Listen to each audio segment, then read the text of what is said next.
All right, ladies and gentlemen, welcome to our preview podcast, whatever we want to call it for today. Thursday, we just finished a bunch of press conferences with Alabama's offense, Clemson's defense. Going to talk a little bit about that, talk about kind of what the vibe is everybody has for the game. I think y'all are all going to find Will's vibe very interesting. We just discussed that over lunch. I think they'll like it. Gavin's representing the Dr. Pepper college football playoffs over here. Dr. Pepper, you can send that check to the Clemson Insider. Yep. Why not Gavin? He drinks so much of it. They ought to. Well, Gavin's in heaven this week because they have unlimited Dr. Pepper. So, you know, what that means is we're probably going to get about 10 stories a day from him. I hope so. If he's got so much Dr. Pepper. So y'all let me know if y'all aren't reading 10 Gavin stories a day. But we got some folks out covering practice right now. We've got 6 strong down here this week, so we're going to have a ton of coverage headed your way all week long. All right, Will, I'm going to start with, before we get into what we heard this morning, I want to start with your comparison you gave us at lunch about this year and last year. I didn't give it from a comparison what you thought, which was the score of the game. I gave a comparison when I break down Alabama and look at Alabama and who they've played and the strength and weaknesses of their football team. It looks very similar to a game last year in the Fiesta Bowl. I mean, very similar. And I'm not saying the score is going to be similar, but the way in which Clemson played in that game and the way in which Clemson's defense owned the game, I think that was what I feel in this game. I just got a feeling. So you're looking for Clemson's defense to own this game? I'm looking for Clemson's defense to own this game. I really am. And I think he said win by 2 or more scores. I did say that. I didn't know you wanted to get into that part. Mr. Confident. We'll give you the actual predictions on Friday. Just want to let you know, sitting here on Thursday, Mr. Vandervoort's feeling very, very good about this game. Yeah, I am. We might now. That could change before we do our predictions on Sunday. We'll probably give you our final predictions. And we also want to remember, Rob, before you forget, in case people didn't see, you did the re-air the other day. Oh, very much so. We played last week. We did a video before the season started, and we all gave our predictions. All 3 of us had Clemson in the playoff.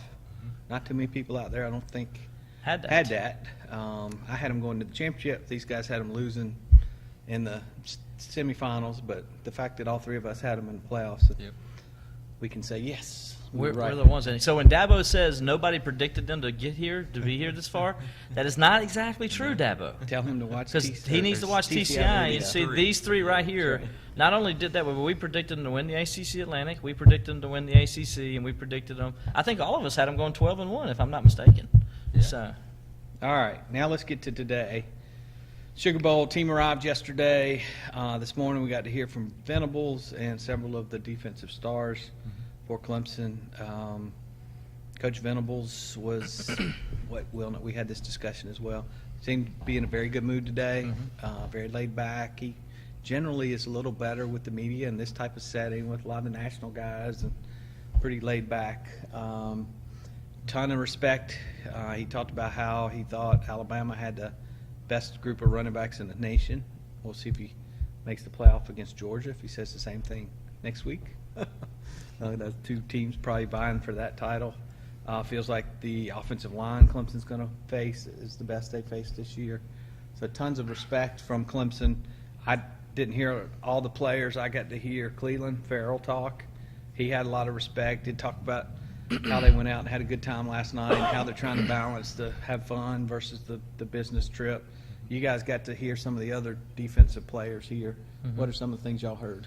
Well, first of all, one thing is there's a tremendous amount of respect Clemson has for Alabama, and that's the first thing that came across. And but Christian Wilkins, I thought, was very open, I guess it should be, and out his feelings and what they can do in this game. And I know Gavin was back and forth. Open as in confident? Or yeah, like a confident, had respect for Alabama, and he talked about how good they are and how good their offensive line is. But, they felt like they've played a lot of good teams this year too, and they've kind of been prepped for this moment in this game. And a lot of things was asked about, obviously, playing Alabama 3rd year in a row. It's like this is a rivalry now. What's the familiarity with both teams? And of course, they gave those answers. A lot of the same questions we heard back in Clemson last week, but now you have more of the national media here and the Alabama media here. And the Alabama media is really playing off this rivalry thing with Dabo and Nick and Clemson's history with Alabama as far as coaches and the great coaches. And so, and the players kind of, I thought, answered it the right way. They didn't say anything except for maybe what Dorian or Daniel said, and we'll let Gavin get into that. Didn't say really anything that was really bulletin board material. Well, in Clemson, as we all know, and you guys follow Clemson out there on TCI know, Clemson likes to talk about Clemson, not the opponent. Right.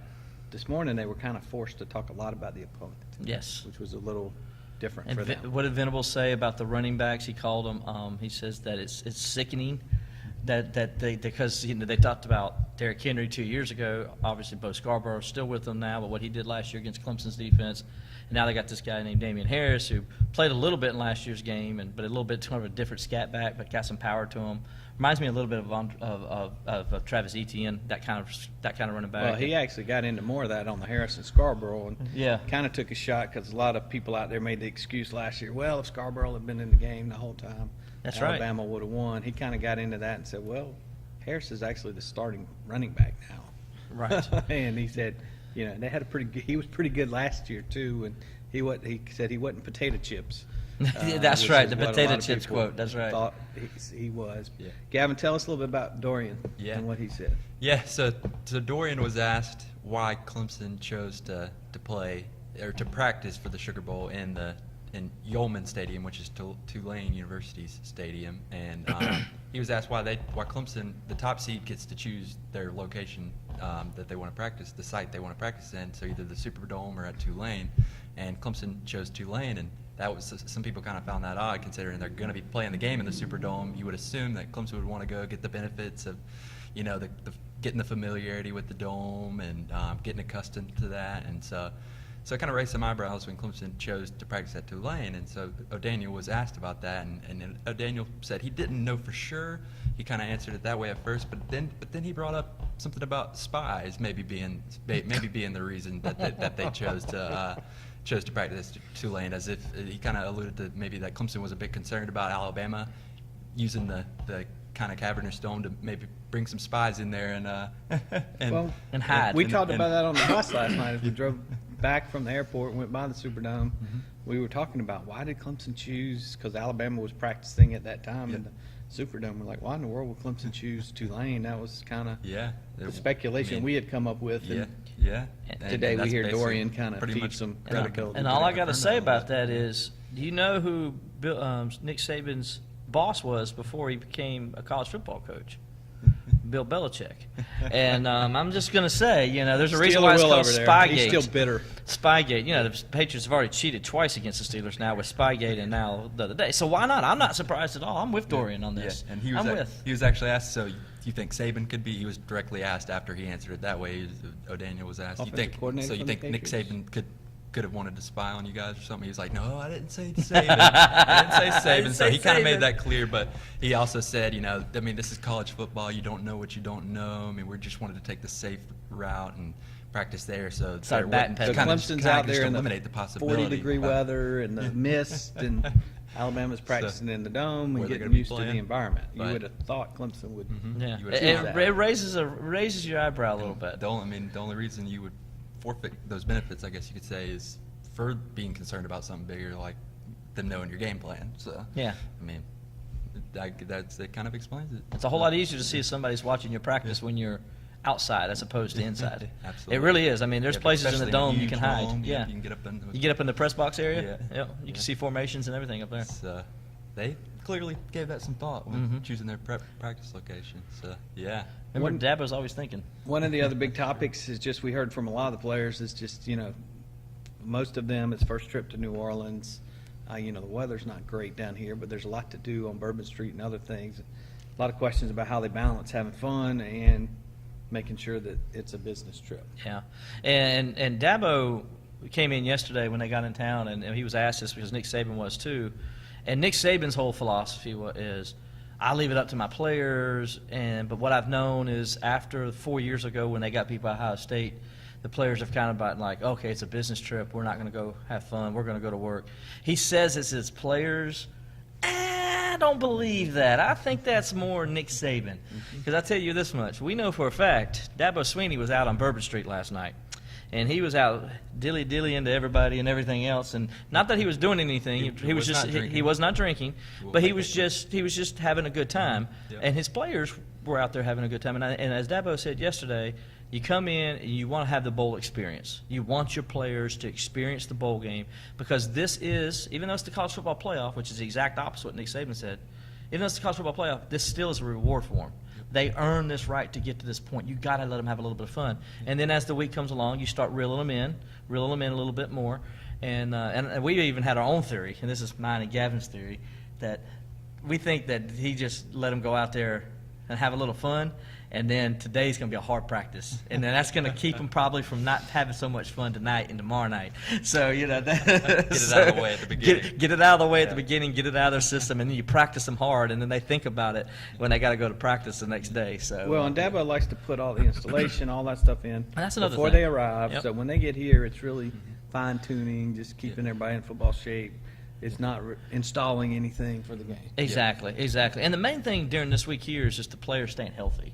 In other words, what I mean by that is drinking plenty of water, and if they do go out, the ones that are of age, go out and partake in some adult beverage, that they keep themselves hydrated. They don't need to do that. That they keep themselves hydrated because that's where hamstring injuries and stuff like that comes. And Coach Sweeney does a great job of making sure his players understand the ramifications if you don't take care of your body during a week like this. And so all that stuff is like handled, and that's why Dabo likes his players to go out and have fun because, as he said, the seniors and stuff are out there. They know what they're going to do. They know what the job is, and they know when they see a teammate doing something they're not supposed to kind of reel them in a little bit and say, okay, man, we got to chill. I will say, my first trip to New Orleans, it's going to be a bigger challenge Yes. this week in New Orleans than it is in some of the other. Yeah, because they are 18 to 22-year-old kids, It and is it's a hard. different world down there on Yeah. Bourbon Street. And- So coaches have a little bit of a challenge this week. And Will kind of mentioned this, but just Dabo always talks about embrace the journey, and this is a perfect example of that. I mean, this is where the journey has brought him to, and Dabo wants him to embrace it and have fun along the way. I mean, embrace each moment that comes along the way is what Dabo said yesterday, and